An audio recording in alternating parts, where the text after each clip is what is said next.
Okay, so what happened in the South after the Civil War was that, most of the infrastructure was destroyed.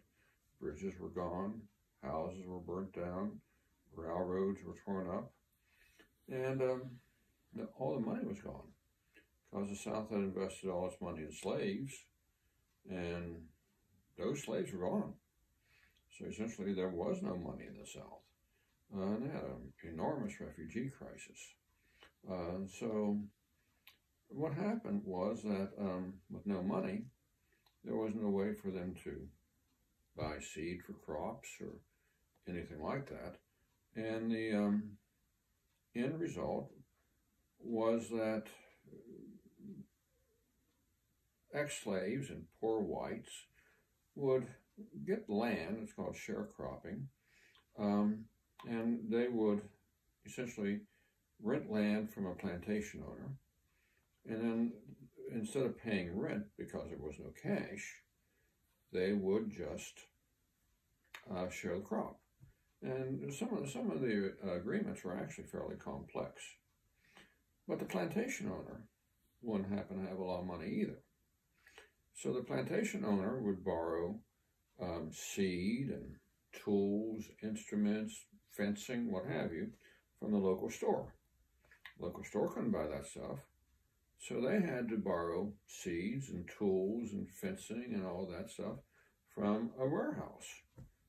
In the South, the warehouses didn't have any money, so they would have to borrow seeds and tools and fencing and what have you from a much larger place, like say in Savannah or Richmond or something like that. Well, they didn't have much money either. They may have had some money. So they would end up borrowing from the North, from northern financiers and northern wholesalers and places like that. There was no money in the system at all until the crops were harvested.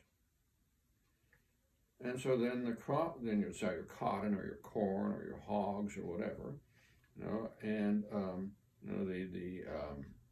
the people, the farmers on the shareholding on the plantation, they would give the hogs and crops and what have you, the plantation owner would give it to the local store would give it to the wholesaler would give it to the bigger wholesaler, and eventually this stuff would make its way north.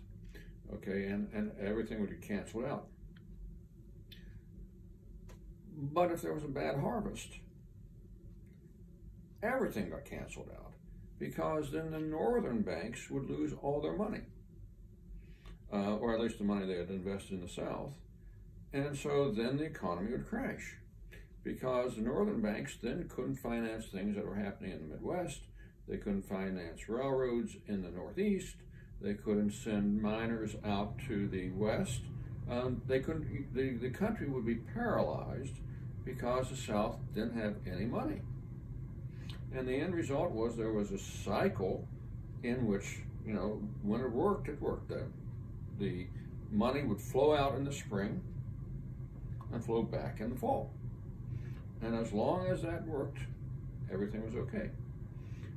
But if something broke down, that meant that the money would not flow back in the fall, and that would suck down the rest of the economy, which might mean that the next year down south, they would be able to borrow all this stuff.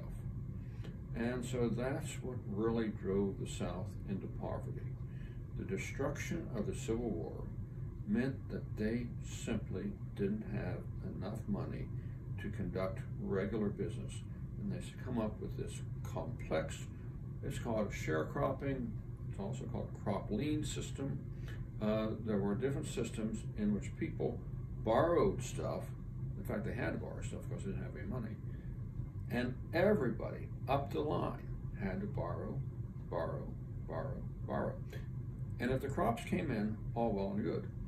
And if the crops didn't come in, then not only did they take down the Southern economy, but they might take down the rest of the American economy.